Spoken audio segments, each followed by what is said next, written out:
NBA Straya, how are you going? Hang on, it's NBA Straya's best and worst of the day for Thursday, December 18. You've got 1 week left before Christmas. If you don't have all your prezzies, what are you doing? This is your wake-up call. Knock off work right now. Go get it sorted. Don't forget your missus. Don't forget the kids. Don't forget your nieces and nephews. Don't forget your KKs and all that sort of stuff. Kris Kringles, booze is fine. Have a crack. Anyway, that is my service to you. Just giving you a quick boot in the bum to get out there and sort your Christmas gear. I'm your host, James Clements, here in Larry Armour Studios for the best and worst of the NBA today. Let's start with the daily whip around. The news today is very simple. Of course, the biggest news today was the New York Knickerbockers of New York City, your NBA Cup champions, refusing to hang a banner for their NBA Cup win. The first thing this franchise has won in 50 plus years since 1983. They're like, nah, man. They are ashamed of winning. This is a tradition of heritage like no other. The Knicks screwing something up that is so easy it's a layup. Yes, you're going to get clowned for putting up an NBA Cup banner. Guess what? No one cares. They're going to clown you anyway, you idiots. Put it up there. You got Billy Joel, Harry Styles. Who cares? Put the banner up. You actually won something. Come on, Knicks. Grow a pair. Man up. I like that the Knicks are like, I don't care what the NBA says. Anyway, we'll talk about this more on Friday's full show. But it is very funny. And so Knicks. The NBA has also talked about neutral venues outside of Vegas for their NBA Cup finals. Basically, they're trying to hold Vegas over a barrel. That figures. And they weirdly just, you know what I hate? I hate Americans' fixation. You know, it's awesome. College. It's like, yeah, we all went to uni. Some of us. Like, I don't care. It's, we want to put the finals at Cameron Indoor Stadium where Duke play. Who cares? Put it where people would go, you nerds. Just, but we love college basketball so much. Whatever. Great. You reckon like the Cameron crazies are going to roll in there and be like super duper stoked to watch OKC play like Cleveland next year? No. Weird. Stop being weird, NBA. Vegas is fine. Trae Young is questionable return for the Hawks tomorrow. And the Hawks are like, oh, good. I can't wait for him to come back and shoot 7 of 18. This is going to be awesome. Watch how quickly he gets traded. Give it 3 weeks. And the other one is the Clippers are apparently rejecting trade offers for Kawhi. Noted great leader James Harden, Zoobs, and all that sort of stuff because they reckon they can make a run once Derek Jones Jr. comes back. Now, I would argue this is the lowest of totems upon which you can go, once he comes back, we'll be right. It's Derek Jones Jr. That's setting a very low bar. Anyway, hey, let's wrap up some games today. We only had 2 of them. Let's do it. Chicago beat Cleveland. The absolute doors off of Cleveland. 127-111. It was crazy. This was pretty close, and then the Bulls just pulled away and whack. Josh Giddey was incredible. The Cavs look cooked. This is a team that is now in December, I believe, sort of lost to like a Blazers team that doesn't have guards, a Warriors backup team, the Santa Cruz Warriors, the Hornets, now the Bulls that had lost like 8 of their last 9. There is something stanky going on in Cleveland. They don't have Mobley, we know that, but wow, did they get manhandled today. Josh Giddey was awesome, but the way that the Bulls sort of did this, a lot of sharing the ball, the Cavs just defensively were all over the shop and they got worked like a speed bag in that fourth quarter. Bulls just hung on to basically their lead, kept building it, and whack. The Cavs were knocked out. The Cavs are now 15-13. It's not good. Bulls 11-15. And then we had the Grizzlies, Jock Landale, the Rooster, go whack as well against the Wolves. No Ja Morant for the Grizzlies. No Ant-Man for the Wolves.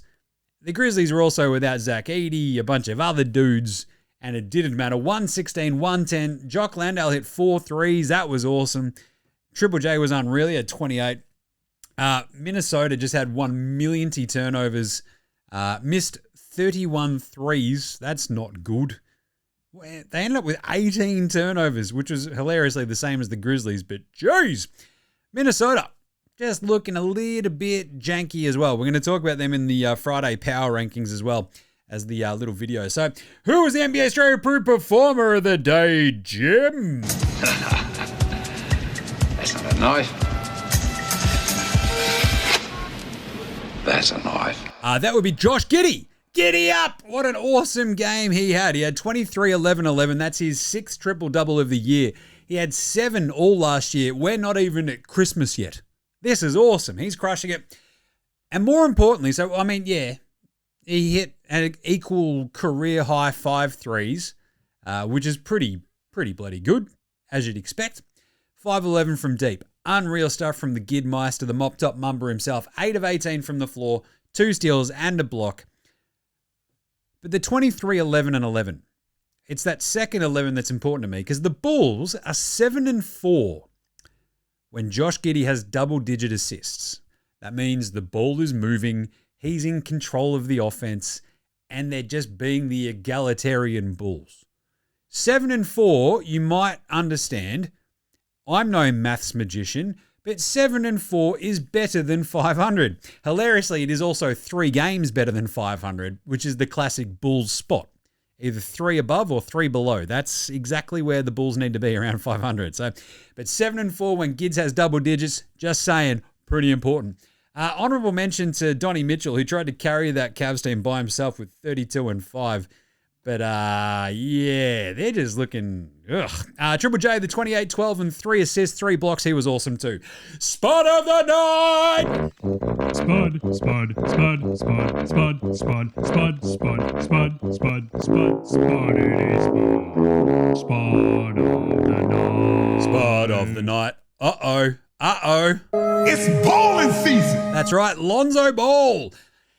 Jim, you shouldn't rag on a dude coming back from a million injuries. I know, but he's been playing all year. He had 17 minutes, did our man Lonzo today. He had 2 points. He went 1 of 5 from the floor, 0 of 4 from 3, 0 assists and 3 turnovers. Now, I'm not saying he was the reason the Cavs lost today. I'm also not saying that. You know, it was also their horrible defense. Rob Dillingham, 5 points on 5 shots for the Wolves. He had 2 assists and 3 turnovers in 11 minutes. The Wolves in general, missing 31 threes. Geez, Jim, that's a bit Spud-worthy, don't you reckon? Yes, I do. I really do believe that. But I would very much like to thank our man, Bones Highland, because what did he shoot today, Jim, from the floor? Oh, yeah! Chill! He shot 3-11. You'll be outie. Thanks, Bones Highland. Who's old mate? No mates today. Old mate, no mates. Old mate, no mates. Old mate, no mates. Old mate, no mates. Old mate, no mates. Old mate, no mates. Who's got no mates today? I don't know. The Grizz look pretty good without Ja Morant. Just saying. I'm just saying. Can we get a Trae Young, Ja Morant swap? I don't know. That'd be kind of fun. The other one, the old mate, no mates, is your mate. There was a thing that popped off today. The Dallas Mavericks were introduced to a little robot man. It's a weird-looking thing, and Kyrie shoved it over. I'm in 2 minds about this because, No, I don't want robots. I don't want AI. I've watched Terminator too many times to be okay with all of this going on. Skynet, nah. Robots that you can push over, I'm okay with this. I also kind of felt sorry for the robot because Kyrie's a bit of a bell end to shove over a defenseless robot. Because what do you reckon that means Kyrie's going to do to some kid? Like, there was a little bit too much glee in that for me. In Kyrie Irving. Now, Jim, would you shove over the robot? Probably. Probably. I'm not going to lie. I'd probably dunk its head in the toilet. Pantsing of the night. Fatty, fat. How do you like that, Mr. Roboto? Anyway, couple of really good pantsings by Rudy Gobert, Zestaffa Tower, who had 16 and 16 today, 4 blocks. He had, Brandon Clark had a push shot. Just deleted absolutely swatted, like so casually by Rudy. It was pretty funny. The other one was Cedric Coward had a dunk just sent back by Rudy as well. Both a couple of Pantings, just saying. But really, the absolute overall panting was Rock'em, Sock'em, Block'em, Jock'em, Landale lighting up the Minnesota Timberwolves for a 20 and 10 with 3 assists. He took him to church, I'll tell you that much. I think I tweeted out the foghorn leghorn just like wailing on that dog with the paddle. You better believe that's a paddling. And finally, better than Lonzo Ball, Bronny James and Ben Simmons today. Lonzo was the best player in high school. He was the best player in college. You think he'll get to the pros and be like, I made it to the pros, now I can be average. We're coming for everybody. Coming for everybody. How about Trey Jones? I love Trey Jones. 11 points, 11 assists. That's a hell of a game. Against Lonzo, no less. Trey Jones plays 24 minutes, absolutely crushes it, 5 of 7 from the floor, 3 steals, 11 assists, 11 points. Easily better than Fisherman Ben Simmons, Bronny James the Spud, and Lonzo Ball, who was not very good today. How about the Aussie Player Watch, Jim? Well, that's pretty easy. Well, Josh Giddey had a 23-11-11, right? So that's his 6th triple-double of the year. As I said, he had 7 all of last season. We're not at Christmas yet. He's doing pretty well. Then he also had 2 steals, 1 block shot, 8 of 18 from the floor, and equaled his career high made threes with 5. He crushed it today. That was really fun to watch. 5-11 from downtown, 8 of 18 overall. We also, in that same game, obviously had Tyrese Proctor, Aussie point guard, 7 minutes for the Cavs, 0 of 2 from the floor, both of which were threes. He had 3 rebounds, 1 assist, and 1 turnover. He was a +3 in his 7 minutes. In a game, they lost by 16. I'm just saying. Come on. And obviously, Jock Landale up against Jinglin' Joe Ingles' Minnesota Timberwolves. I don't know if Jingles said something to Jock before to fire him up, but he might have. That sounds like the Jingles I know. 20 and 10 for Jock Landale. 20 points, 10 rebounds, 3 assists, 4 of 9 from deep, equaling his career high, made 4 threes, 8 of 15 from the floor in 30 minutes. Absolutely crushed it. 2 steals and a block for him as well. And in that same game, Jinglin' Joe Ingles did not play coach's decision. All right, what are the games tomorrow, Jim? Let's have a look forward to them. There's some pretty good ones tomorrow too. As we sort of basically, these were like some gap games. Then we sort of get a bunch of the teams back. We have a huge slate tomorrow. What is that? 1, 2, 3, 4, 5, 6, 7, 8, 9, 10, 11, 12 games tomorrow. That's a big Friday. So what we might do with Friday's show is, I think we can probably just do it after all those games are done. We'll wrap them all up. But anyway, remember you can find all of our picks over at Dabble. Sign up using the link in our show description or in our social bios. Go check it out. All of our picks are up there. We nailed the 2 today, just saying. If you watch the NBA coffee run videos in the morning as well, they're in there too. So tomorrow, Atlanta at Charlotte. Trae Young comes back for the Hawks. I'm going to the Hornets. +5.5 for the Hornets at home. I just kind of like them a little bit more than Atlanta. Atlanta just play down to their opposition so often, it's kind of silly. But also, I think Trae Young coming back into the team just throws them off their feet a little bit. And even if Charlotte don't win this outright, I like getting 5.5 points at home off a nice big break. They should have a bunch of their dudes. I think Charlotte can at least keep this close. Knicks at Indy. That's right. Your New York Knickerbockers of New York City who are not raising their NBA Cup Championship banner at MSG just to annoy Adam Silver. I'm going to talk about that on Friday's show a little bit more. They go to the Indiana Pacers. It's a bit of a, the Spike Lee Bowl. 4.5 point favorites on the road are these New York Knicks. It would feel very Nicky to go in there after winning the NBA Cup and lay a bit of an egg. But the Pacers are not very good. Yes, they've gotten a bit of rest. Andy Nembhard probably won't miss all of his shots like he keeps doing. Siakam will be good. I just don't know if the Pacers are deep enough, right? So the Knicks, as long as they've got Brunson, Cat, OG, and Mikal Bridges, they'll be all right. Josh Hart sort of tweaked his leg the other day. I don't know if he goes, but I'm still going to take the Knicks -4.5 in the Spike Lee Reggie Miller Bowl. Miami go to Brooklyn. Now, Miami have looked pretty janky of late as well. When we do our power rankings, I think they're still in the slipping tier. They're not looking very good. They go to take on Brooklyn, who have looked pretty okay and at least capable of late. The Nets are 6.5 point underdogs at home. I'm going to take the Nets. I think they can keep this close. They're Their young dudes are sort of just developing at an okay-ish kind of rate. The Heat, after like an awesome start to the season, have just been kind of pedestrian. Tyler Hero comes back. A lot of his play style doesn't seem to quite mesh with the offense they're trying to run. I'm going to take the Nets plus 6.5 at home because even if they don't win, I think they can stick with Miami.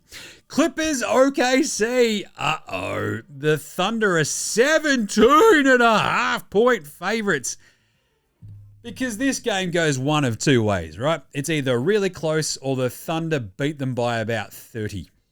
I'm going to go with the second one after the Thunder are like out for blood, having lost in the semifinals of the NBA Cup. They've had a couple of days to stew on that. I think they wax the Clippers tomorrow. Washington, San Antonio. The Wizards are horrible. The Spurs just lost the NBA Cup final. They're 13.5 point favorites. Wemby's grandma sadly passed away back in France. He was off his feet in that NBA Cup final game. Maybe because of that, he was very distraught after it, and yeah, it was a bit of a mess. 13.5 point favorites. I think the Spurs can still just demolish and berate the Wizards, especially at home. Between Castle, Harper, and Fox, they should be fine. Milwaukee host Toronto. Now the Raptors, they got a big win the other day. The Bucks, without Giannis, 5.5 point underdogs at home. I'm probably still going to take the Bucks. They had a really good win the other day. Did the Bucks over, was that Boston, wasn't it? And it was like a crazy, like, oh yeah, let's check this out.